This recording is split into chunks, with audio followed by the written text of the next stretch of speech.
quick? Sure.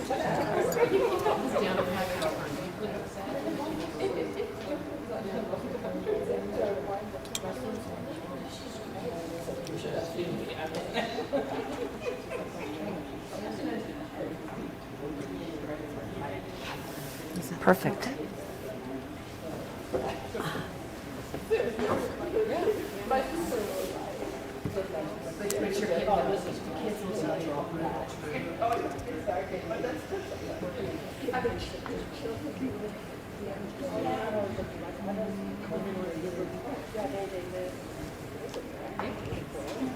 So far, so good.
Super.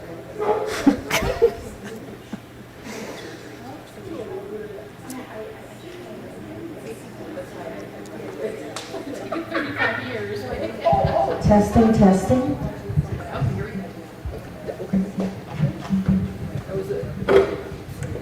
Okay, we're going to get started. And just my disclaimer, anytime I have to speak into a microphone, I get horribly nervous. I don't know why. My name is Susan Chevalier. I'm a member of the tax committee, and thank you all so much for being here to celebrate Earth Day with us.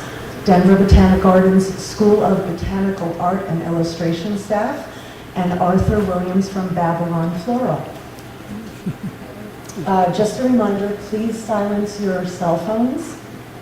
And a couple of little announcements. On a table back there, we have some School of Botanical Art and Illustration brochures, as well as a sign-up for their mailing list. So please take a look at that if you're interested. We also have feedback forms and pens on the table near the cage. Since these events are very new, we're really interested in hearing your feedback about how it's going. For example, the last time we heard, those bleacher seats were really hard. So we switched to cushion chairs. Yes. If there's anything else that will make you more comfortable, more interested, more engaged, please let us know. We have a couple of really great talks coming up on June 24th. We have Drawing Never Dies, and it's going to be an artist-curator duo presenting on the primal aspects of drawing as an art form, which sounds really fun. And on August 26th, we have a really special evening. I'm not sure if it will be here or at the Civic Center. We'll make the announcement. But we will have the Boulder Philharmonic and the Boulder Ballet doing very small-scale versions of what they do. So there's a couple of things to look out for in the future. And without further ado, I'd like to hand it over to Melinda Laz and Lorianne Levy-Holm. Thank you so much. Thank you, Susan, for this invitation, and to Jen for hosting us tonight. Thanks to all of you for being here. My name is Melinda Laz. I am the manager of the School of Botanical Art and Illustration at Denver Botanic Gardens. I'll be talking a little bit more about the school toward the end of our presentation, but I have been in this role for about 2 years, coming from various arts organizations around the city, and it's just been a wonderful way to learn about how the arts are infused into the beautiful gardens at Denver Botanic Gardens. So I'm going to turn this first half of the presentation over to Lorianne, and we're sharing a mic.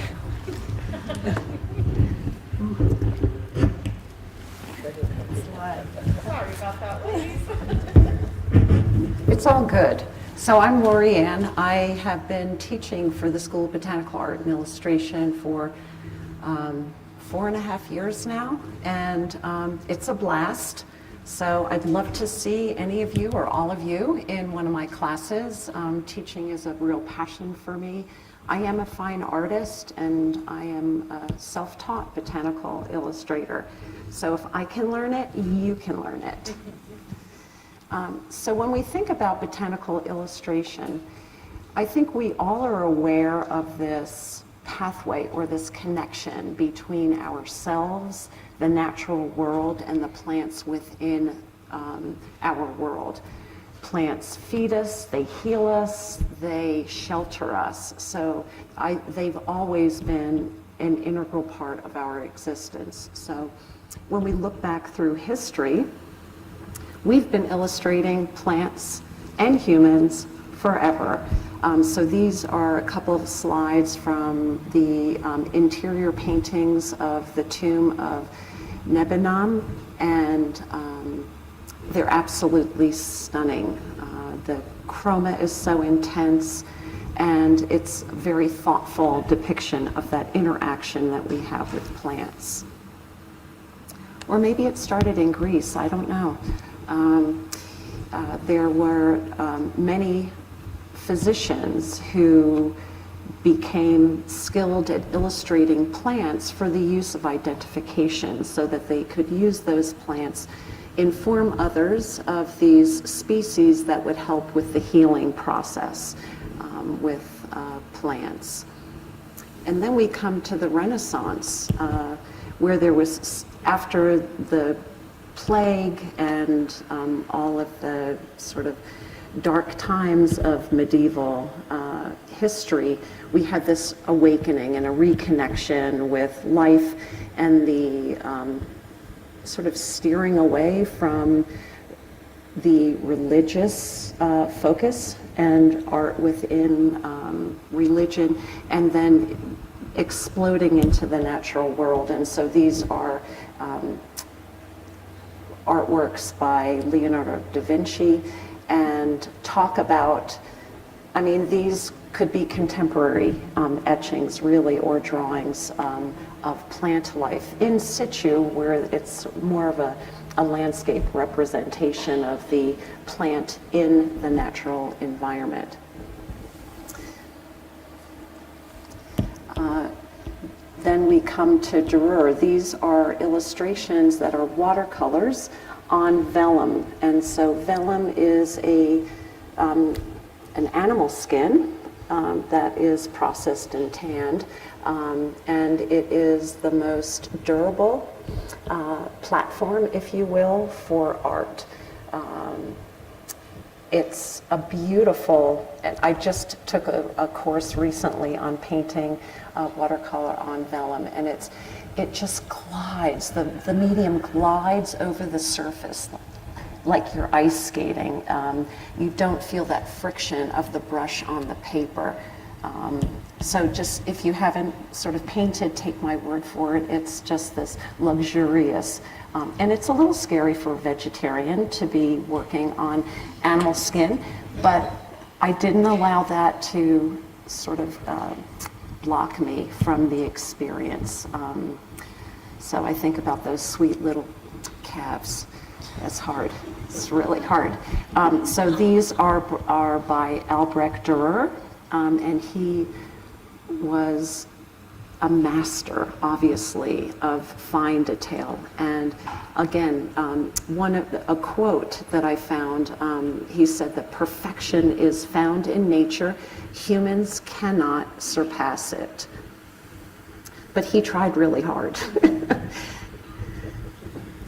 And so this brings us again to the study of plants science and how we envelop that into our world to make us healthier. And so Leonard Fuchs was one of the founding botanists, and he, I mean, it's hard to believe, but he wrote over 50 books, and these illustrations were a printing process where they would carve into wood. So these are wood, what's considered a wood engraving.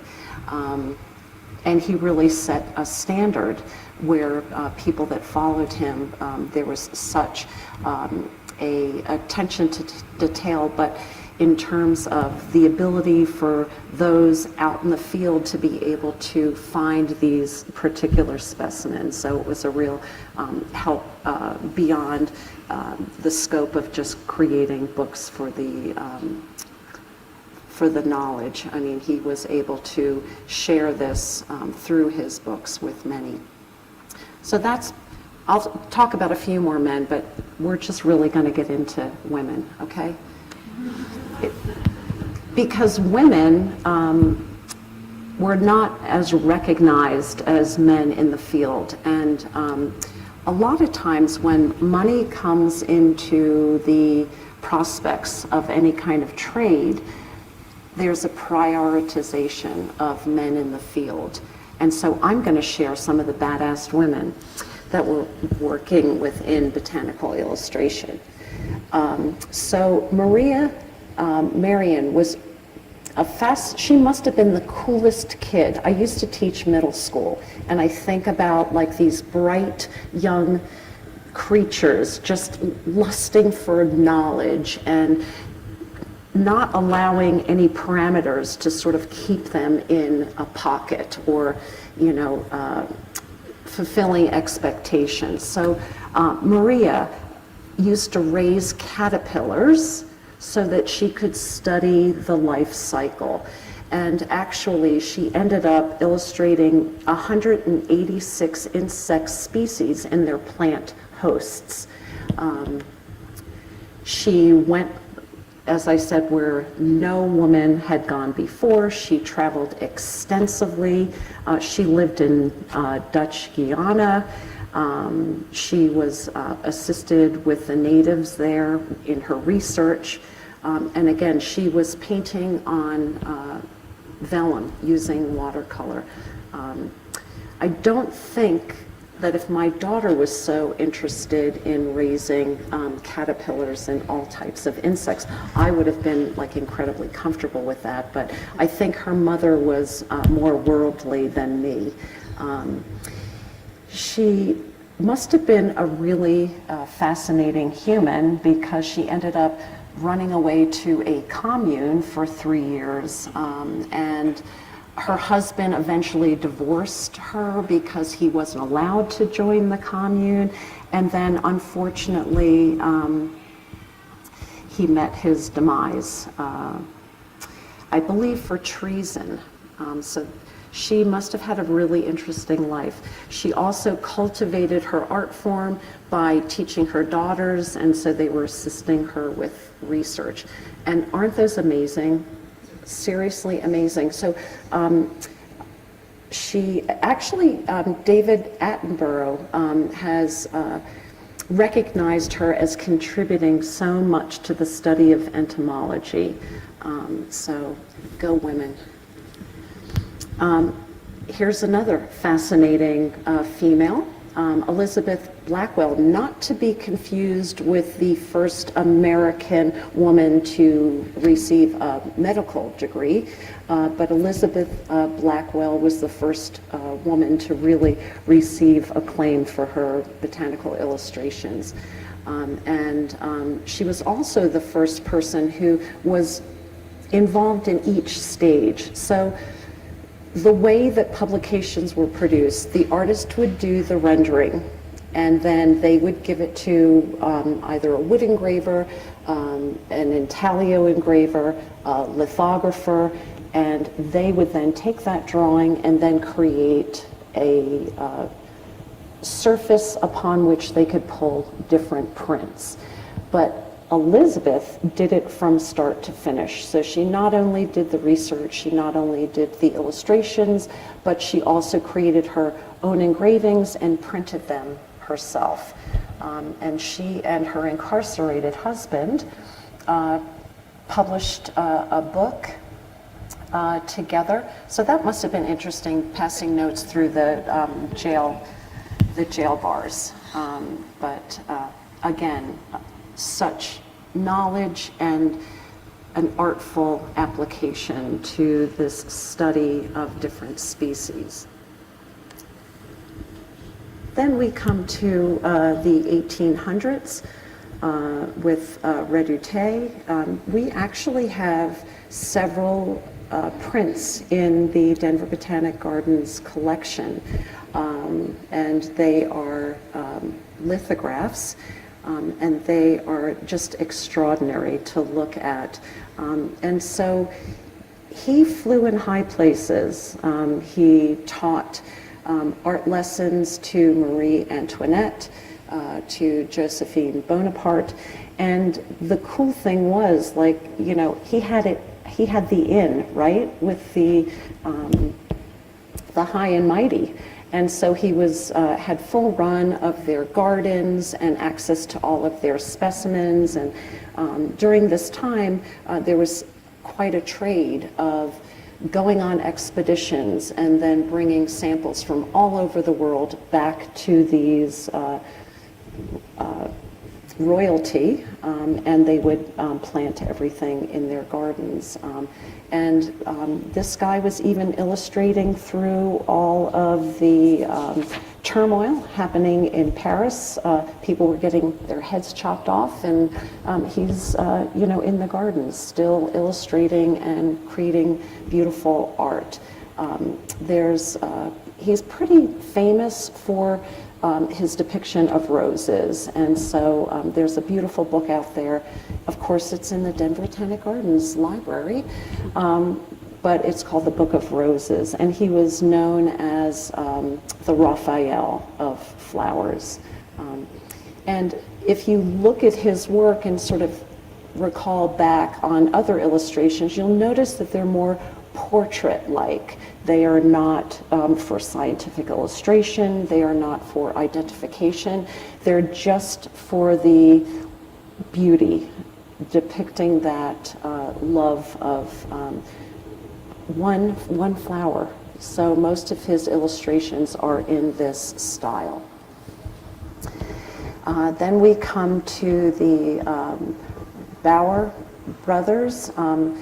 Very, very different personalities. Franz was a homebody, and he just worked. Listen to me. He was employed by Kew Gardens, and so he was illustrating things within the gardens there at Kew. And his brother was the explorer. He would go on expeditions, collect specimens, this is a time where they started using microscopes. So they were taking plants apart and then illustrating them by enlarging the different parts of the plant. So you see them sort of lined along the bottom of the plant. Later on, a lot of these scientific illustrations, and even today you will see them, they're in black and white. But during this time, they were in full color.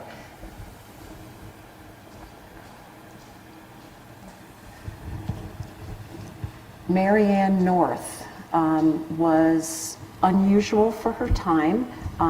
You'll notice that her illustrations are more encompassing of the landscape in which the specimens are growing. Her paintings were done in oils, and so this was very not the go-to medium. People were working in something called body color, watercolor, and they were not doing these full oil paintings. And she's doing all of this while and she's traveling by herself, which was a no-no because, you know, you need a chaperone. She was unmarried, and she would do these drawings and sketches, and she had a very limited palette because she's traveling, and she wants to carry a limited amount of paint tubes with her. all while she's in Victorian dress, corset, crinoline, whoever knows what's underneath all that fabric, but she's out there in nature painting in situ.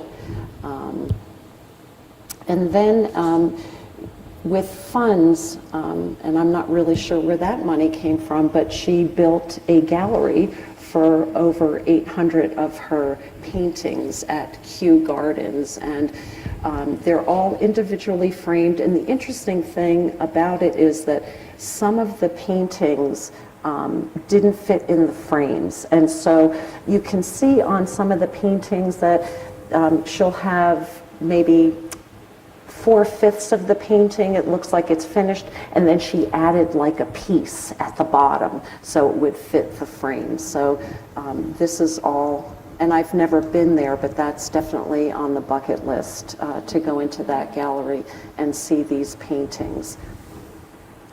And then we come to Margaret Mee, who was an environmentalist and an activist, traveled and was really focused on the Amazon forest, the rainforest. And this one illustration that I have on this slide, it took her 20 years to find it in bloom because it only blooms once, and it's only for a few hours that bloom stays fresh before it starts to die. And she would have a local person take her in a little boat, and so there's this little British woman traveling on, through the rainforest, getting slapped by leaves and insects and everything, and she's doing this at night, and she finally got to illustrate this moonflower. And she did a lot back in England to create awareness about the shrinking rainforest, and did fundraising to sort of help that plot. And now we're getting sort of closer to contemporary times. Pandora Sellers was really, I want to say, given credit for creating a resurgence in the interest of botanical illustration, because it kind of went out of style, if you will. Not a lot of people were studying it at the beginning of the 20th century, and she was creating these very dramatic paintings, and more stylized and more vibrant, so they would like visually jump off the page. And a lot of her paintings got the attention of Shirley Sherwood, who is kind of the grandmother of botanical illustration, and she has a wonderful collection that she has purchased over the years. And of course, it's the creme de la creme of botanical illustration from all over the world. And so I was just going to share a few contemporary botanical illustrators. Asuka Hashiki has a wonderful, playful approach to botanical illustration. She is very interested on things in her own environment, things in the backyard. And you'll notice that it's not necessarily promoting beauty in terms of plant life. She is very interested in the anomalies. So the caterpillar-eaten leaves, the scarred tomatoes, but she has such a beautiful command of color and composition. And again, now we are getting into some beautiful ways of displaying a botanical illustration to show a specimen, but do it in a way that it's crafting the page. So it's not just like redoute, where you have this beautiful poppy, in the middle of the page, we're tweaking things a little bit, showing more movement, more action, more direction within a botanical illustration. And this artist has, again, another very strong sense of illustration, a command of the composition. And I think it's really very beautiful the way that she's showing us all different parts of a plant, but in a very graphic way. Again, just to fascinate the eye, to show a life cycle, but not within a scientific illustration, but in a very artful way. And there are other mediums besides drawing and painting that botanical illustrators use. This is plaster as well as concrete, and so she's taking impressions of plants and then creating a mold and then creating tiles. So these are things that she produces for the interior design market. So it's not all about what hangs on the wall. It can be grouted onto the wall as well. These are some cyanotypes, and we're going to be doing something, some of this medium where you're exposing photosensitive or light-sensitive paper to different plant materials, and we'll be doing this at Crested Butte this summer at the Wildflower Festival, so we're super jazzed about that. I think this is my last one. Believe it or not, these are watercolors. If you're familiar with trompe-l'oeil, which means fool the eye, I think a lot of botanical illustrators are going for that, to really make you take a double take. Is that really the flower, or is that a painting? So I'm going to pass it over to Melinda.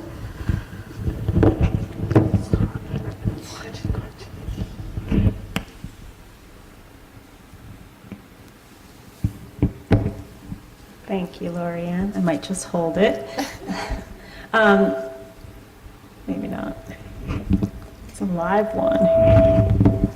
Okay. So I was able to attend the American Society of Botanical Artists annual conference. They are a large and world-renowned organization, the largest in the world, in fact. So it's open to artists from all over the world, and they hold their conference in different cities every year. We are lucky to get to host the conference next year in 2026 at the Botanic Gardens. So when I was at the conference last year, I met some really wonderful artist activists who are really engaging in this art form as a way to raise awareness about what is going on in the natural world and the decline of species. So this artist, Sharon Field, who is based in Australia, has created a project called 3,000 Days. She is doing a series of large scrolls that she carries around with her every single day, wherever she is. She has this backpack and a little travel watercolor kit, and she unrolls them and paints a single plant species piece every day. And you can see this picture of one of her scrolls unfurled. She's done a lot of work on climate change and has built into the scrolls some climate change data. And so she brings these scrolls around to different communities throughout Australia and the world to educate people on the amount of species that will no longer be with us in the next 5 years. So it's pretty powerful. Another artist, Romanian artist, Irina Miescu. She is brilliant and is currently on a Fulbright scholarship at Yale. She is studying the cultural landscapes of Romania in comparison with other countries. So she did a series of projects about the two mountain ranges, the Carpathian mountain range in Romania and how it is connected to the Appalachian mountain range in our country in terms of having a history of coal mining and similar types of species. And she's also thinking about plants in terms of how they are connected to us as a culture. So in the middle image here, you'll see her beautiful drawing of carnation flowers coupled with this beautiful cross stitch of carnations. So she's talking a lot about how flowers have impacted and sort of inserted themselves into many aspects of life. So fun to meet her. And then Christiane Faschik, who is a New York artist. She is an architect by training, but has since delved into the world of lichens. She got a grant through the American Society of Botanical Artists to create a program which she calls Lichens in the Limelight. So she worked with middle and high school students to teach them about lichens and what amazing creatures they are, but also to teach them how to scale drawings, because lichens are very tiny and she's drawing them very large. So there is that component of STEM, and so she's infusing that into arts curriculum through a series of grant-funded activities. So just to sort of whet your appetite that contemporary botanical artists are doing much more than just drawing pretty flowers. They're actually making a strong impact in the field and are very, should be taken seriously for the work they're doing. So I will end with just a little information about the School of Botanical Art and Illustration at Denver Botanic Gardens. So we've been around for more than 45 years. I have not been with the program for 45 years, but we have both a certificate program, so folks can go through a sequence of classes. It takes around 3 to 5 years to complete. And Lorianne can attest that students work really hard. It can be very demanding. They start right at the beginning with Pencil 1 and go all the way through upwards of 20 classes to get their certificate. We also have classes for folks who are just dabblers and just want to, try a class or two. We are expanding the types of class offerings that we have, and we also have expanded to offer many more online classes. So about half of our classes are online, which allows us to have students taking classes with us from all over the world if they can get the time zones to work. And these are some illustrations from our recent graduates. The pomegranate and crabapple were two of our 2024 graduating students.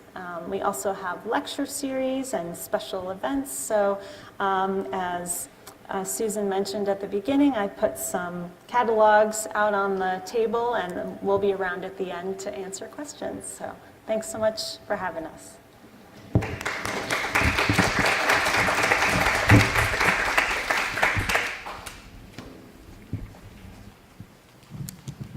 And now, Arthur, what are you going to do for us?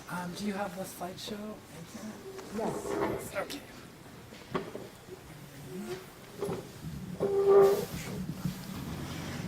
Well, tech support. I got you.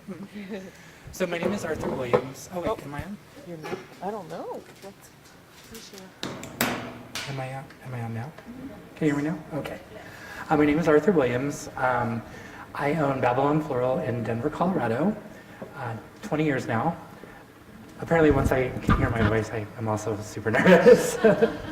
I'm very casual, so I'm going to run through my easy presentation, and then I'll do the like hands-on stuff. And while we're doing or not hands-on, I'm doing the hands-on part. While I'm doing that, we can chit-chat back and forth as I work, because I have to be doing something to talk usually. So I named this Rustic Minimalism, kind of drawing off of the idea of botanical illustration as being one main flower as the focus. So I want to be like, how do I kind of interpret that in my own style, this is more on the further side of the art side for me, because I do like everyday stuff and weddings and all of that, but I also like to do like the fine art, crazy sculptural, avant-garde sort of stuff. I don't know how to go full screen. Do you? No, actually, it'll work. And then how do I progress? Okay, here's a little bio. If anyone wants, I can like share this later. If anyone wants it, I can like email it to you. So I'm not very good at talking about myself, but I am a member of the American Institute of Floral Designers. I'm European Master Florist certification, and I just recently did the International Master Florist program in Aalsmeer, right outside of Amsterdam. So a lot of the techniques I learned in that class, I'm going to show. I'll pass around some of the handiworks. So there's that. Oh, how do I get to the next one? Sorry. Oh wait, there we go. Okay, I got it. So this was the image we used for the beginning kind of group project. I also repurposed this as a structure for one of my designs. This is a spiderweb technique that's all wire, and it's called bind wire, which is like paper covered wire. So these structures are based on spider webs, like chicken feet, bird feet, like anything from nature to create structure. So with these, I can create like candle holders, like vases, like bouquet structures, feet, stands, just a really handy technique. I did a bouquet recently that was this technique as a basket and then completely covered in paper, and then flowers are all just glued in. So it's a great technique, like if you don't have something, you just make it. This is also from my class. So this assignment, we were each given an emotion to translate, and there were surprise emotions. So my emotion was shame. So I was like, oh, okay, how do I do this? So I wanted to do it from kind of a different perspective of like seeing, like if a person feels shame themselves, it's more of a guilt situation. So I feel shame is something that society presses onto one individual. So I was like, how do I translate that into flowers? So I used the fritillaria, just basic, since it's very small and delicate and kind of hangs down. So it's kind of trying to get away from the masses. So that was just like an abstract version of how do I create these thoughts in a floral design in a minimal way. So that's the sky. This is like my fancy show and tell, I feel. This is also from that class. This was a vegetative design. And just, this was based more on what could grow in an area together and kind of respect the way it grows and how it would appear in nature. So it's still like a decorative design because it's manipulated, but it's vegetative inspired. So it's a little more vegetative inspired than like most floral designs, because you'll see things that, flowers that are together that are out of season or could never grow together, like cactus and orchids. So this is more based on nature and trying to get that feeling like to the public. And also, they have the most amazing fritillaria in Amsterdam right now. This is a more structural piece, which is kind of along the lines of what I brought. This was just creating a circle. You have to create a freestanding circle of wire, which sounds really easy until you're actually doing it. And then it's like, then as you're making the design, you realize like the physical weight, like where you're placing everything is changing the physical weight of the whole design. So as I'm making it, it's like, what do I need? I need extra support. How can I add extra support without compromising the design? So this was just one of those, like, if you don't have it, you can make it. I prefer to buy my circles like made, but I know that in a pinch I can actually make a circle that stands. And this is also, I should note, all of the flowers are in a water source. So in a lot of European designs, specifically competition work and like magazine work, you'll see a lot of designs like this that are not in a vase or in foam, but are just in water tubes. So it's more of a structural, like sculptural feel. But then you also have to know where your point of origins are going to be, where the stems are going to be. So it's a little different perspective design-wise, because in a normal design you have like point of origin and vase, which could be visually below the vase, to the side of the vase. It could be really anywhere, but you have to have that knowledge of like where is the arrangement coming from and where's it going to. So in an abstract design like this, you have to know like where everything's going before you actually do it. You can like finagle it a little bit, but you have to have an overall vision beforehand. And a lot of these sorts of styles, it's best to like sketch first, like get your sketch down, and then how do you make that happen in real life?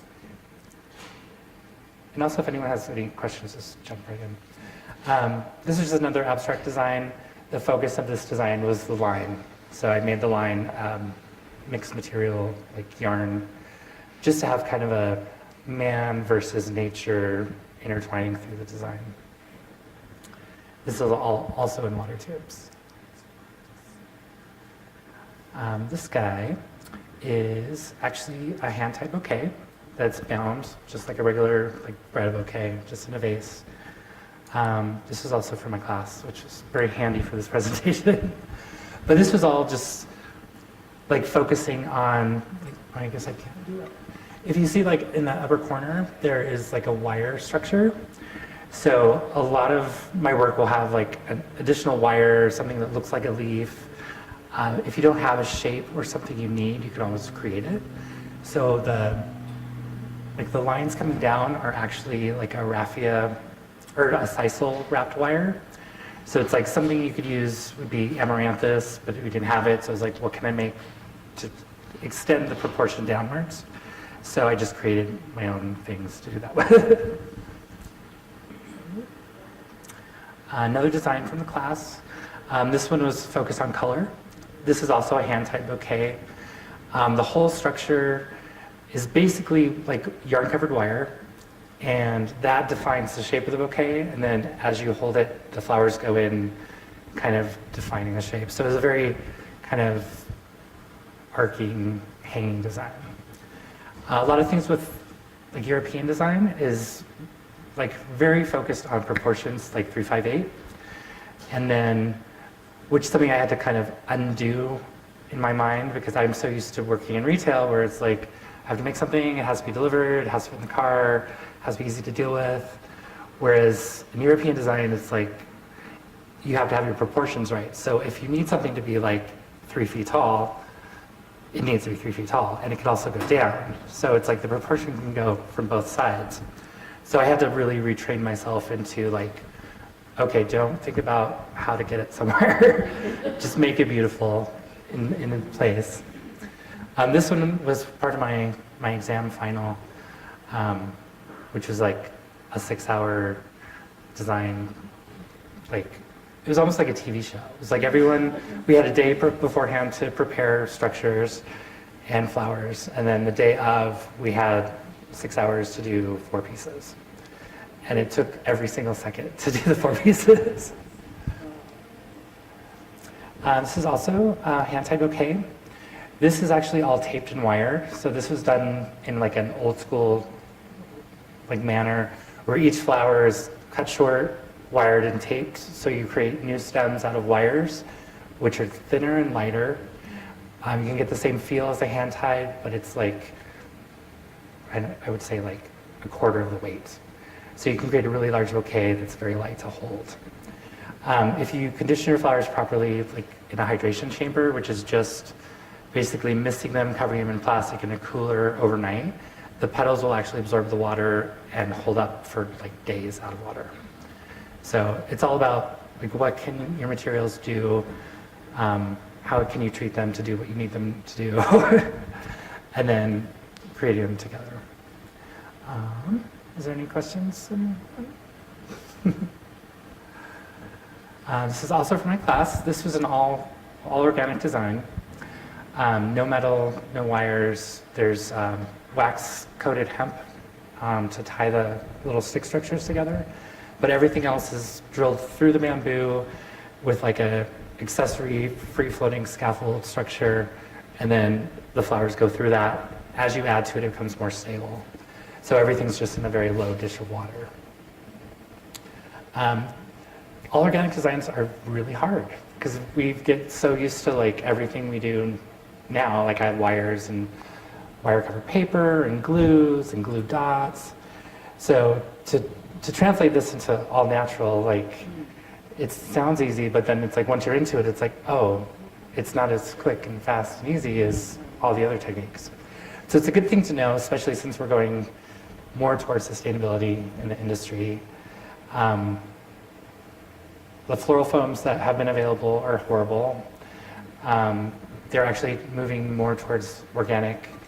There's a new variety called Renewal that just came out that has not been certified compostable yet, but probably by next year they'll have all that data in. So things are definitely moving in that direction, so a little more sustainable, but it's one of those things in the industry that you may need floral foam for certain things. Like to create an arch in like summer heat where you have to have a water source, has to be stable, has to be fast.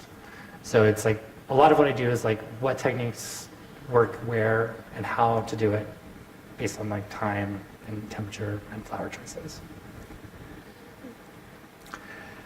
This is another fun thing. So this style is called displacement. One of my teachers, Gregor Lurch, is like the master of designers. This is one of his like kind of pet concepts. It started out probably in the 70s or 80s as how do you incorporate candles into an arrangement so that they don't catch on fire? So that became like, well, just create a candlestick that's moved away from the arrangement. So that concept kind of translated into this, where it's like, you can become more sculptural by what if the vase has nothing to do with the arrangement? The vase is just part of the design, but the whole arrangement is displaced from the starting point. So this is like one of my favorite things to do because it just a whole different concept of construction, and it's hard. It's very tedious, especially the connections I'll show you on the top of the bottles. That's like the key. It's like if your structure doesn't work from the beginning, like every choice you make afterwards, you know exactly what happened at what point that you didn't have enough structure. So that's one of my favorite things here. This also displacement. This is actually the exact one. I thought I would hold on to it. This was part of my homework assignment while I was here that I submitted for the program. This was my first like complicated construction. The vase shape, like I of course picked the hardest shape to connect to. So there is a little bit of glue on the top of the vase just to keep it like on. But you can do these like bell structures onto vases where you can just pick them up. They're so stable. But you have to have your structure like, as you're making it, you're weaving it onto the vase itself. So like that little one took probably like 2 hours to do the connection. This is another displacement. This was one of my final pieces. This contraption actually took 4 hours to make because there's much more wires that needed much more stability. So it starts as a spider web wire structure, and then you start weaving it, and then you attach it to the vase, continue weaving it until it's like tight. And I did a little bit of glue just in case too. Another displacement. Displacements are really cool because you can use any vase. You can do a rock. You can have a piece of wood. Anything as like the base, and then the arrangement is away from the vase. This one, you can see the spiderweb structure at the bottom. This is for a freestanding hand-tied bouquet. So this is another newer concept that like European Maize has been like, all the teachers are kind of going in this direction. So you have your structure, you built it like a regular hand-tied, but you're actually holding it as you're making it. And then there's one binding point. And then the feed structure will actually hold it up so you can have it in like a low dish of water. This one is actually in, I found this brick with like a divot. So I was like, well, that could be my water source because I wanted to use it somehow. So that was this piece. But then the wire structure, I deconstructed and then reconstructed the branches. Oh yeah. So you start with this project on the left-hand side. There's this wire piece that has all the construction portions to it. Oh, loud. So after you build the piece on the left, are you able to reuse it with different flowers each time you want to? Oh yeah, like this piece, so the wire connects to the branches, so you can also move them around anywhere you want. So it's kind of funny because I tend to do like something really structured, but then I do the very structured piece and then I do something that's very like natural looking. But it is created like a hand-tied bouquet. So it's kind of complicated to make because you're holding it and then you're doing your bouquet as you normally would, but you can't let go of it. So you're kind of holding it in place while you're working, and then the final part you bind the bottom as you would like a regular hand-tied. It's like you're trying to do it with a toddler. Basically, like all of these are like more difficult projects. Like you'll see me like do weird things. Like it's very like, oh, I talk too much. Okay, I'm gonna go a little faster. Okay, so this is just another abstract piece. I did a book in 2019 that this was included in. I just love like the really abstract ideas. Another abstract idea. I'm gonna go through these fast because I want to show you the real stuff. This piece I've used a lot. It was in my book, and then I've done some like art to floral design classes at the Denver Art Museum. So this tends to be in the show for that.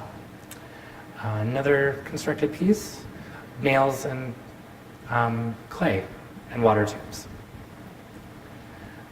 This piece is created like a corsage, so it's all glued onto just a flat mesh disc, which I have some that I use over here. Okay, that's all of that. What time is it? No? Okay. Okay. I'm gonna hurry now. Do we get kicked out if we run out of time? No? Okay. So this is super fun to drive with. Let's see. I'm gonna have to work this direction and then I'll turn it around for the... Oh no, I'm gonna pass out some of my like structure pieces. Let's see. This is like my box of craziness. Whoop. And let's see what else. I'll pass these out to start. Actually, here's another thing. You can just pass these around and I'll grab them for the next design. So this is a spiderweb technique that basically you can make any of this like bouquet structure. Oops.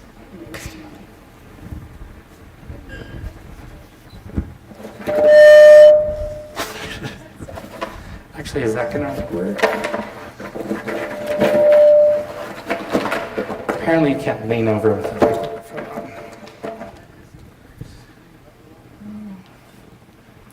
Let's see.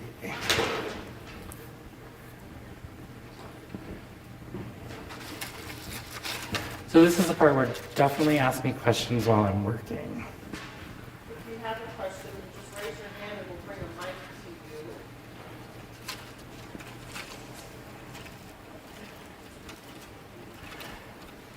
So this is like what my suitcase looks like when I travel. Okay. It's like weird wire things and water tubes and a drill. Let's see, this guy.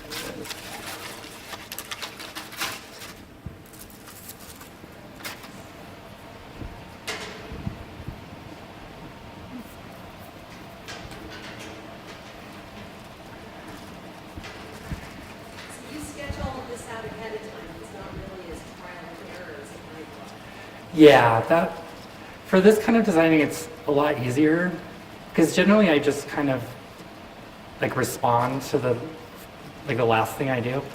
So I do like an insertion, and then it's like that kind of dictates where the next thing goes, and it's just kind of a reaction to each thing.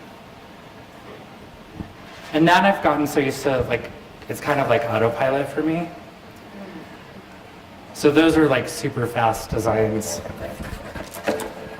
Whereas stuff like this, it's like, okay, what's the shape I want to do? How do I make it work? Do I need a water source? Does it have to move? Like this one's never moved until today. But I thought I would definitely show this one so you could see the real life version. Because a lot of times it's hard to get a photo that kind of translates in reality.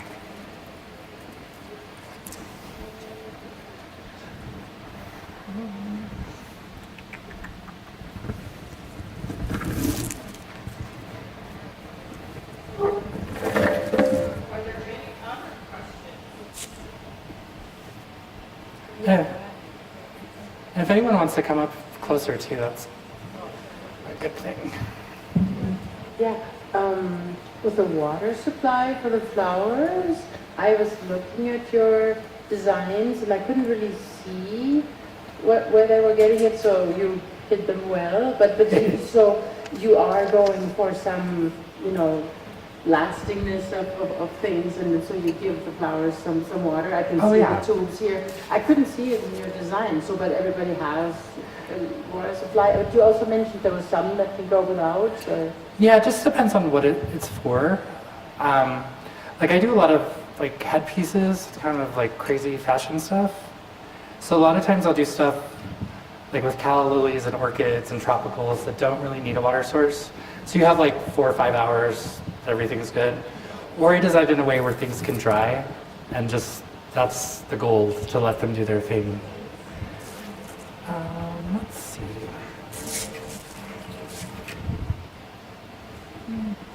And then of course, like picking what I want to use is always complicated. Because I'm like, oh, maybe I want to do this, or maybe I want to do that. I'm like, I'm going to do little things, so I'll just bring 1 bucket of flowers. Let's see.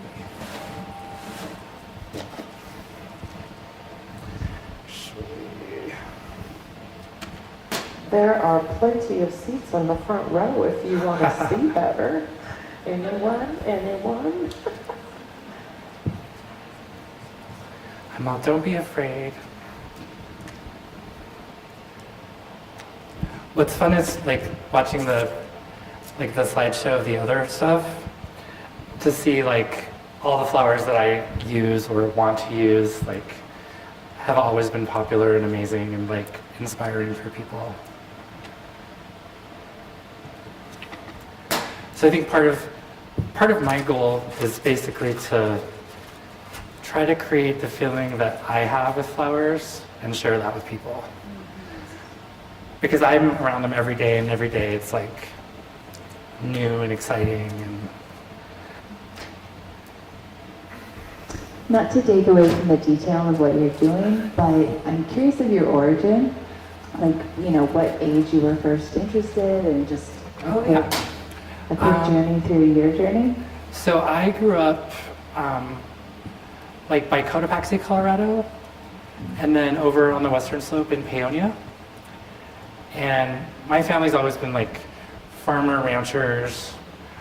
I always had a garden. I was like a weird nerd child that all I wanted was flowers and plants. So that never really changed. So luckily I could make money doing that. But I did grow up on a farm. I was probably more into landscaping and like sculpture and photography in the beginning. And then it eventually all kind of combined to floral design. And then through that, like, I had worked at like more traditional shops. I ended up getting laid off, and then I was like, well, that's it. I'm gonna just open a store. And that's how I opened my store 20 almost 21 years ago. Babylon Floral. Yes. I'm like, oh, I should have brought cards. Whoops.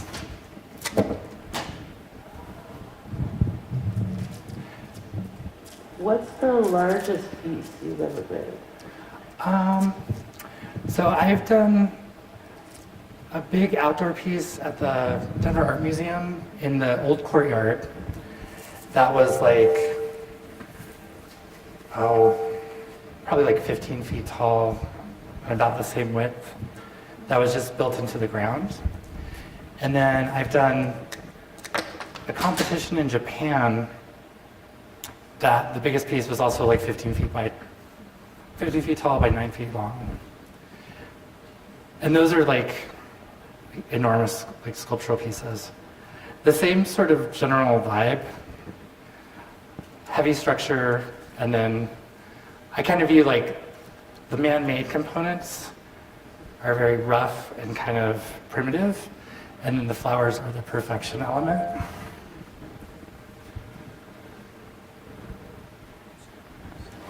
It's nice to see how much greenery there is and what an important part that is for your art. Oh yeah, and it's like the tension between the dried elements and the fresh elements is really like kind of where I focus on a lot. Let's see, where can I put you? And then it's also like, how much can I balance through this? And still be able to drive it home. Yeah, I mean, the water's not going to stay in on my way home, but this can stay at the store and show off for a little bit.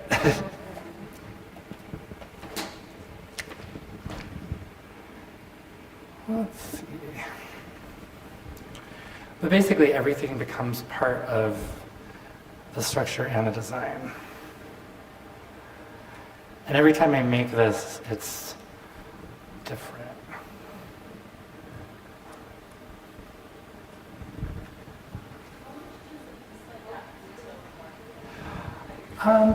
You know, I haven't actually sold any pieces like this style yet. Yeah. Yes, I was just asking how much a piece like that would retail for. That would all have to like work out. It's one of those things like the timing to create the structure is like so time consuming that it kind of like, I would say this would be good for maybe like a wedding for like on the sides of altars. But it has to be someone that really wants that design and understands the concept of like how much the actual work behind the scenes go. Because the flower part is pretty minimal, but the structure part is definitely time consuming. And then also with the structure, like getting it there, like kind of dictates how big it could be. So a lot of stuff has to be made on site. Kind of like a cabana, where it's like, it has to be made on site in its home. But then all these little things also.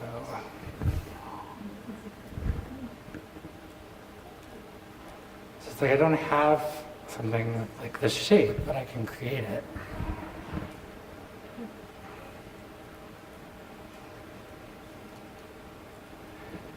And these are just like hyacinth flowers. If I were to do this like that needed to last, I would seal the bottoms with glue and then keep them in a cooler overnight in just like a damp bag of water, or a damp bag with some water in it. And then they would be hydrated enough for a couple days.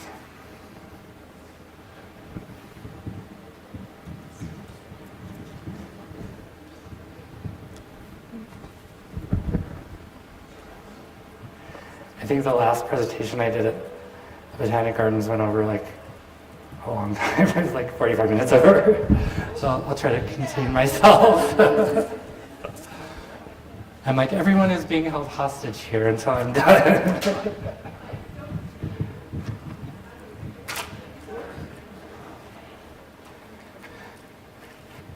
And while that was the sound while driving, that was like a a little nerve-wracking. Let's see what I'm gonna do.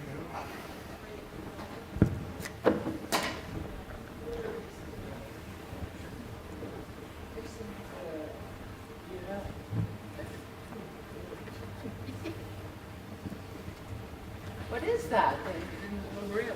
So these are anthurium that I've painted. Oh my, I see. Actually,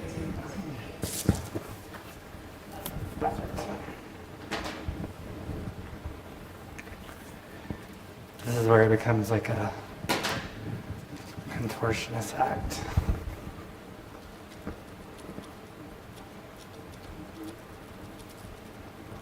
This is also why it would be hard to deliver like as a finished piece. Yeah.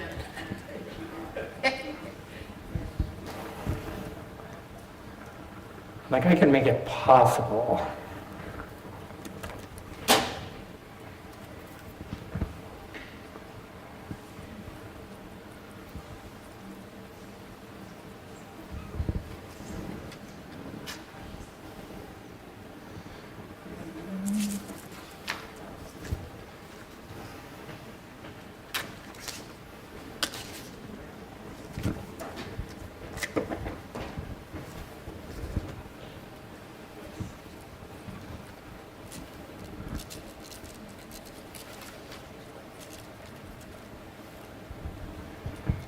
And I tend to do like kind of free floating things. Like this is aspidistra, which will actually hold up for days with no water source.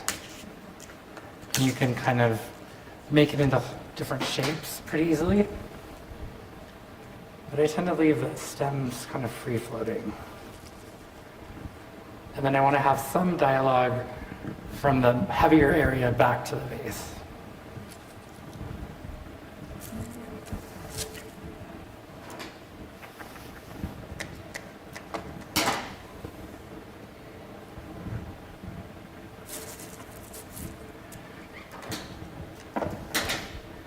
And then part of this design also was like, what is small flowers, oops, and lightweight?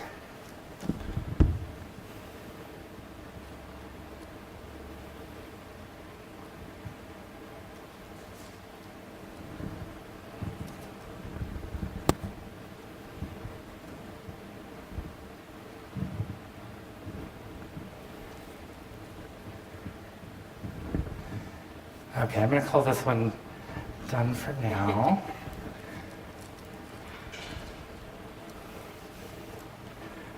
And I'm going to put it over here.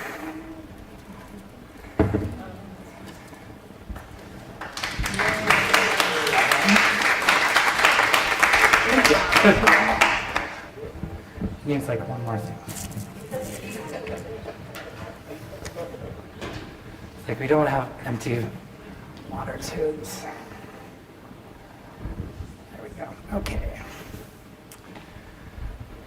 This is our next piece. This is the base that I used for the opening image.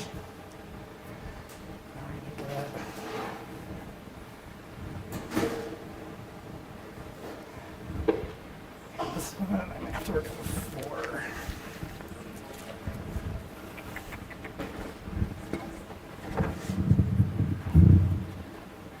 Is there one of these guys somewhere? Ah, there it is. Yay.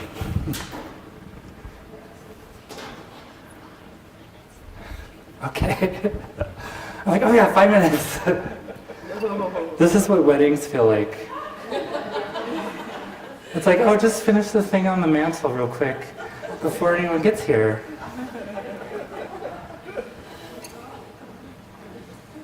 And well, this is why I did all the tedious stuff beforehand. Because then I would just talk for like 10 hours while I bent wires.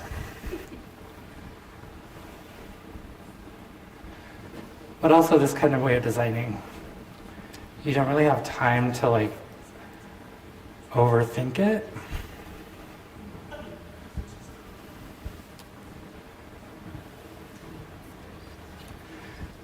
Because you can definitely overthink things. I'm part of Babylon International also, And I'm so used to doing stuff fast that when I like do workshops and watch people like micromanage the flowers for like 3 hours, I'm just like, just finish it. You can just make 3 more things.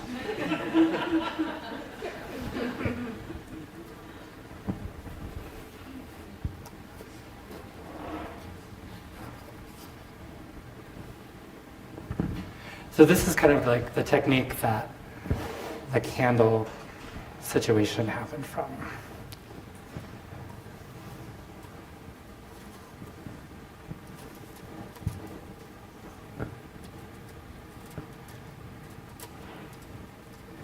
And this one I just basically had the concept and all the parts.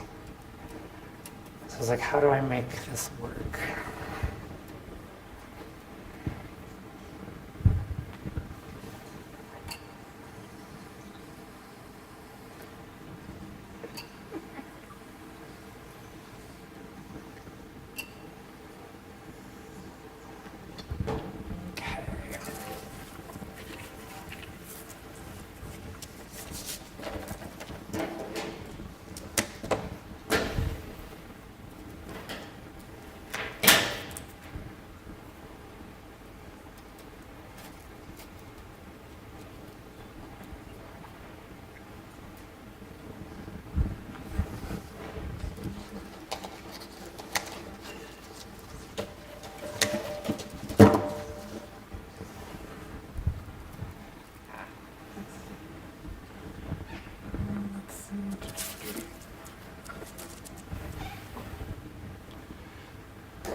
Well, this one maybe I should have sketched.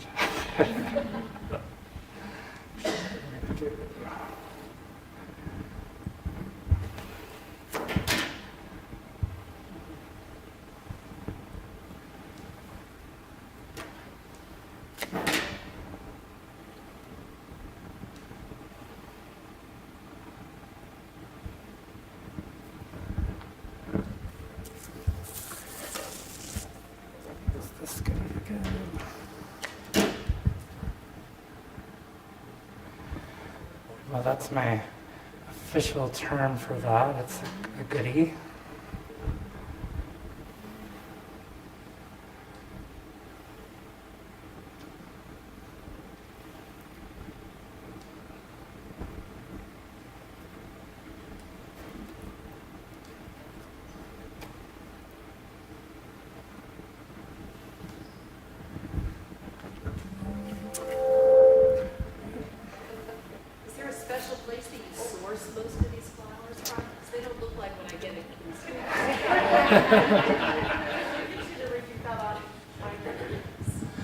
So I work with another shop, and we do get stuff twice a week from California and then from Holland and South America.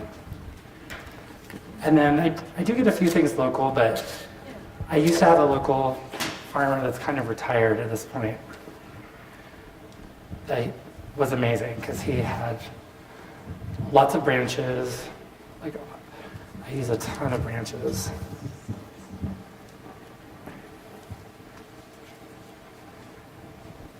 But then we get a lot of local stuff like later summer.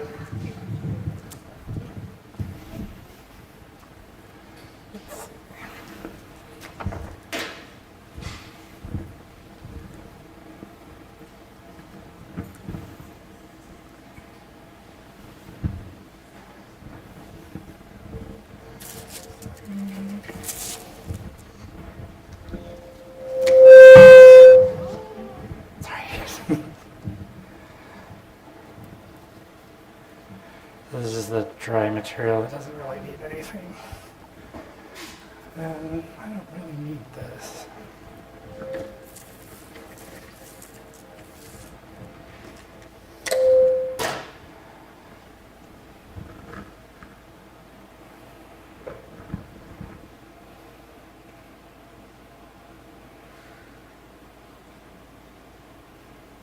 Also, this time of night, my contacts are so dry. I can't see.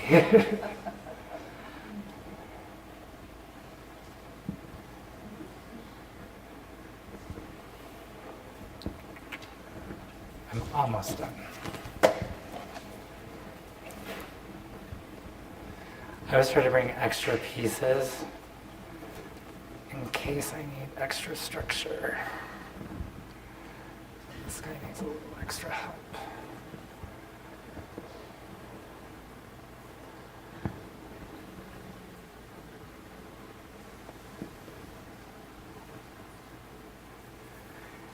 And these sorts of designs too tend to be a lot more flexible.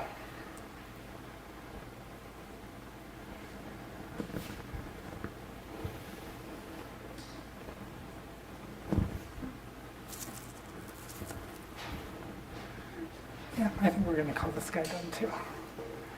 I'm going to put this guy up there.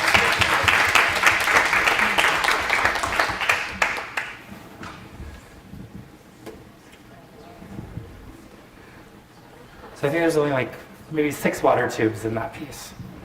So you can create like a lot of volume with very little material. So,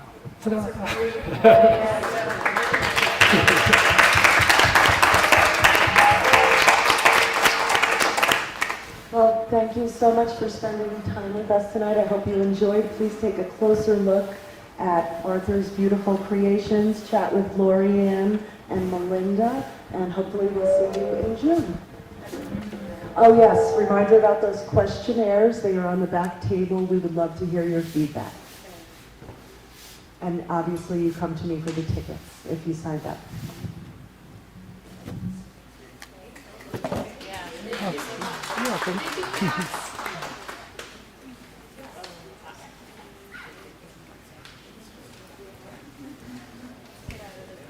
Okay.